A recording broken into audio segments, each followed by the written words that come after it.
What's up, guys? A lot of people on Reddit were showing interest in seeing how I kill every single pack, so here you guys go. Starting with the snakes.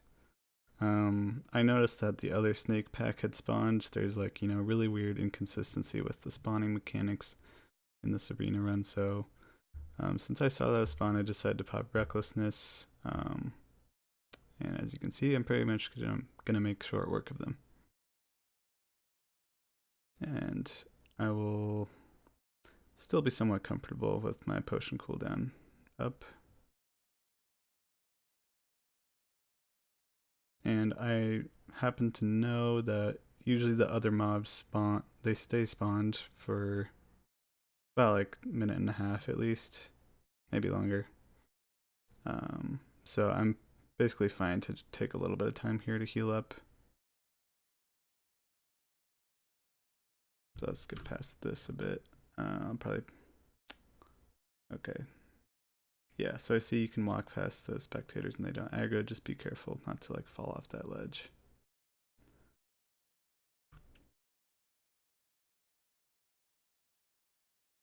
And again, just bringing them behind line of sight.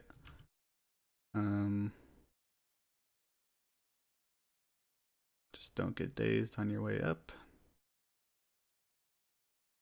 And try not to get too low because that poison does add up, really.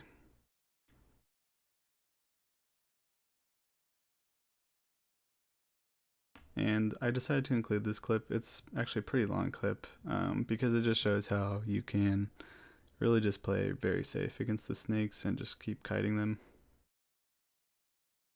Actually, wait, I should go back and explain something. So if you notice, these snakes, they're going to go over here, and I'm going to be touching the wall, and they're not going to be able to cast on me, despite me being the fattest race.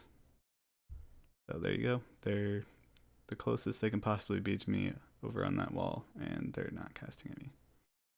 So now I'm going to go bandage.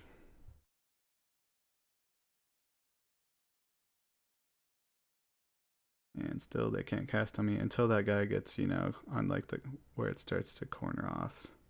Then he gets a little bit closer to me so he can cast. Alright, so let's speed that up. This is basically the general idea. You can just stall by being up there, and then you bandage in the safe spots, and then you bring them back down to the spot where they all go into melee range, and then you just cleave them down, and then you go back up, and then you do the same thing over and over. So that's pretty much it for that video. Next, I'll show the bats. The bats are extremely easy. Pull the bats. You can even pull 2 bats sometimes if the arena ever glitches out, because they're that easy. So you go up onto the spot. You shouldn't have trouble. They don't slow you or anything.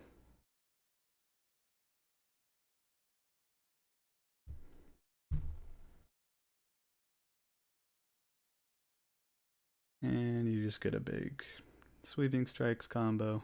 They die very fast because they have low health, and they're about the perfect size. Well, I guess 4 is the perfect size group. But the point is, they're very easy using just the standard strategy that I showed in my first video, basically. So let's speed this up a little bit.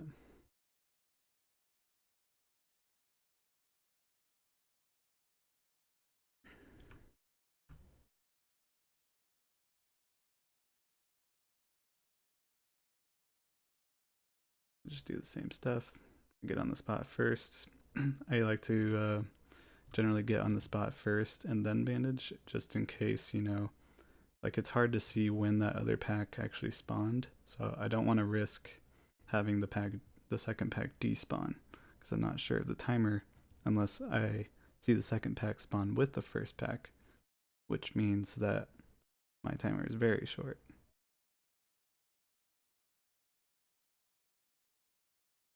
Alright, so pretty much same strategy throughout. Just don't play too risky. Alright, so that's that. Let's see the beetles next. It's basically the same exact strategy. Make the pole run up to the spot. You have plenty of time when you're up here to make bandages. I usually forget to make bandages because I run out all the time.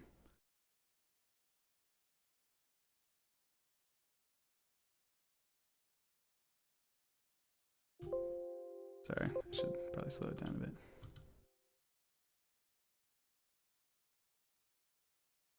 Oh, shit. So, actually in this clip, I see the beetles are so weak that you can actually I didn't actually watch these clips. I just saw if they were successful or not, basically. But so the beetles are so weak that you can just like, just to save time, you can bandage up top, or actually, sorry, bandage on the bottom, and then they'll run to you while you're bandaging, and then obviously going back up there would just waste some time since they're probably closer after you're done bandaging. Except, yeah, so I failed to jump there, so I was just like, fuck it, you know, whatever, I'll just pop a health potion so I can get up to the next pack before they have a chance of despawning. And then, obviously, you know, as I just said, since there's a chance of them despawning because I'm not sure of the timer, I choose to use the iron grenade so I'm not screwing around up on that ledge trying to pull.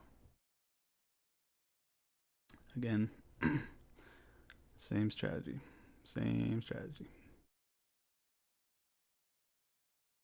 Using my downtime to make bandages.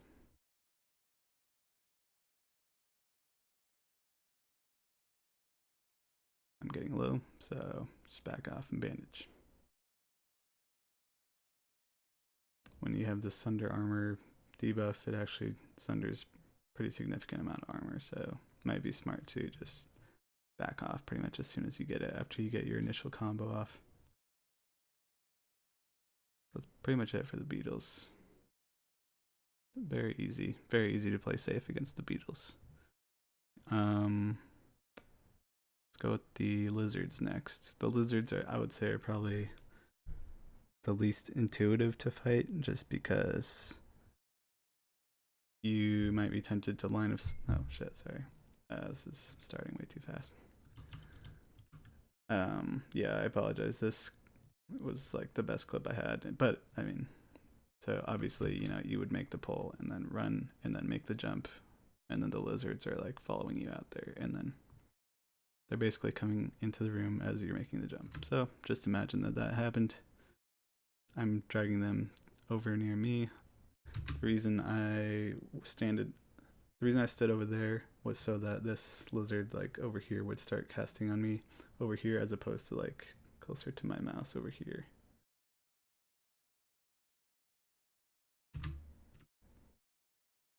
Because that basically means that he's gonna have to run further when I jump down after these guys. When I'm like getting low and I jump down, this guy will be further into his path, which is what I want because I want more time to bandage. So as you can see, well, you can't really see, but these mobs all have the same name, Burrowing Thundersnout. And yet these guys only do melee attacks, and they also try to cast the debuff on you, which increases nature damage taken. In this clip, I do have a nature protection potion, although it's just a normal one, so you know it's like whatever, like an average of like 1,000 damage shield from nature, so it's not really. And they're also extremely cheap to make, so it's really not like I'm spending big dollars here to make this thing happen. So that guy's, you know, he was bolting me, and you can see actually that he's only hitting for like 138 per attack. And I'm even resisting it sometimes. So you really can just let the ranged guys just hate on you, and it's not going to be a big deal at all. Which is why that strategy of going up there is very good. Because it doesn't really matter how many ranged guys there are. If there's one ranged guy and then there's two melee, you're happy because you get to sweeping strikes there's two ranged guys, you're happy because um, they can just hit you and they don't do a lot of damage. So then you can just beat on the one melee, and then see, as you can see, he's casting lightning bolt when he's right there in front of me. So if it was three casters, then that strategy would still be good because they would all be there in the same place, and you'd just be able to hit on them while they're doing hardly any damage to you. And so I didn't get thunder stomped yet, I don't think, but you don't want to use the line of sight strategy because they thunderclap you or thunder stomp, whatever it's called, and then you have a chance, if all of them keep casting that, you have a chance to just be permanently slowed, and you can't make this jump because you're slowed. You can't trinket the slow off, you can't do anything. It's considered an attack speed debuff, I think, and that's why you can't trinket it. So this is basically a much better strategy. Obviously I can take this guy, so I don't need to make a jump up there. I'm very safe right now. So we make the next pull.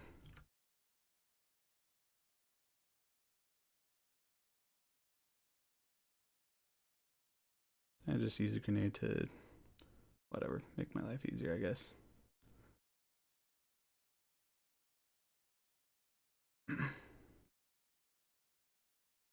And again, just bandaging before or after I make the pull, because I don't trust the wackiness of the arena spawning. So this happens to be 3 melee, which is honestly probably the worst case scenario. And you can see, just pay attention actually, let's go back to that. Pay attention to how often I'm gonna get thunder clapped or whatever. So bam, there's one. There's another one he just tried. There's another one.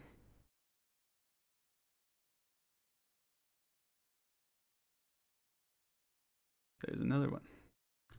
So as you can see, they just pretty much spam that shit. And if you were to try to make that jump with that lightning thing on, or the thunderclap on, like, you would be totally screwed and you would just die. And you see all these are melee mobs for the entirety of the fight, despite having the same name as the casters. It's just weird, but it's kind of good, I guess, so that you know, like, once they identify themselves as a melee only or caster only, allows you to like manipulate them how you want.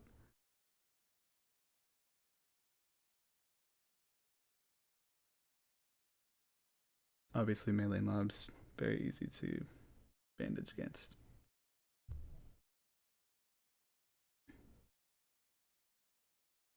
So that's pretty much it for that. And then we still have these scorpions. I'll just let this play out, I guess.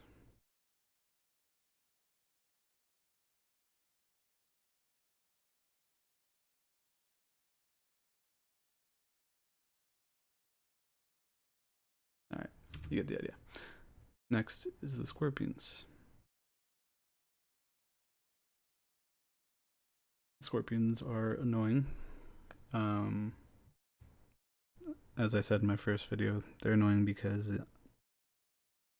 they have a very high health pool, and they also slow your DPS by a huge margin with their poison, as do the spiders.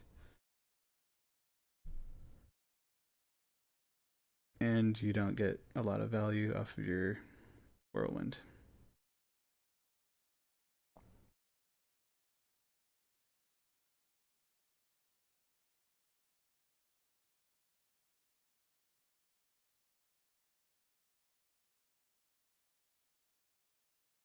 But, I mean, if you want to do this safely, you're pretty much just going to use the same strategy that we've been doing this whole time, pretty much,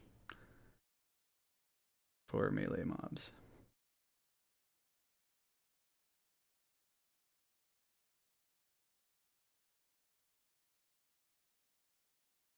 shoot some arrows to make it go faster, because of course you are on a time gate, so when you have downtime and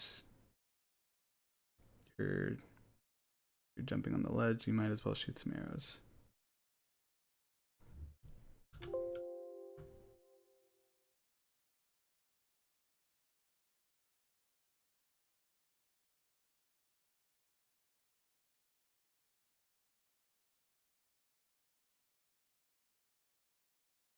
Obviously, same strategy.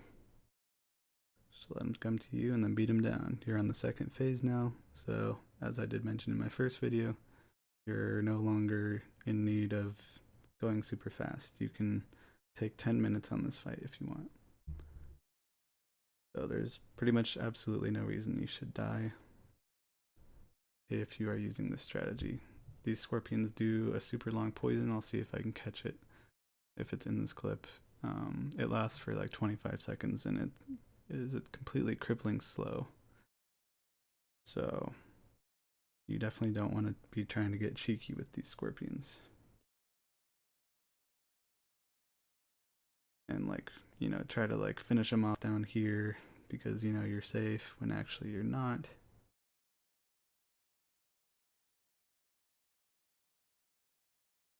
Maybe you can try that in the phase 1 or the first pack of them if you're afraid of failing the arena due to time. Alright, so that's pretty much it. I will not be showing the spiders since I did that in my first video, and the strategy is basically the same as every melee mob that I've shown so far. I do recommend for the spiders equipping your PvP trinket, since it is possible that you can get permanently webbed and then you would die, even using the safe strategy. Just a tip also for the spiders, I would try to be conservative with your trinket since it is a 5-minute cooldown and you don't have 5 minutes to do the first pack. So I would do your burst combo and then run away and then like just try to like burst him down on the second go around so that like, because like if you think about it, like you're probably going to have to use your trinket at some point if you keep trying to play it too safe. So like you're going to lose that resource and then you know you're going to have to fight the second pack. And I mean, you don't want to like be stalling for 5 minutes just so you have your trinket safety net. So you should only use your trinket if you think you're actually going to die. Don't just like whip it out willy-nilly, you know? Alright, so that's pretty much all of the tips that I have. So thank you for watching. See you guys later.